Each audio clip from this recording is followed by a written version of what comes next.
Hi friends, welcome back to our channel. ఈరోజు tomato పచ్చడి ఎలా చేయాలో తెలుసుకుందాము.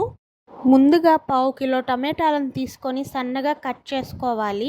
అందులోకి 10 ఎండు మిరపకాయలు, చిన్న నిమ్మకాయ సైజ్ అంత చింతపండును తీసుకొని పక్కన పెట్టుకోవాలి. ఒక కడాయిలో 1 స్పూన్ ఆయిల్ వేసుకొని హీట్ చేసుకోవాలి. హీట్ అయిన తర్వాత ఎండు మిరపకాయలు వేసుకొని వేయించుకోవాలి.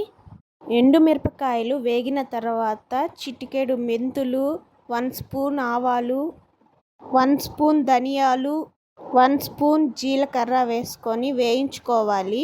అలాగే అందులో కొంచెం ఇంగువని యాడ్ చేసుకోవాలి. వేగిన తర్వాత వేరే ప్లేట్లో పక్కకు తీసుకోవాలి. అదే కడాయి మళ్ళీ స్టవ్ పై పెట్టి మనం సన్నగా తరిగిన టమాటాలు వేసుకొని దాంట్లో 1 స్పూన్ ఆయిల్ యాడ్ చేసుకోవాలి.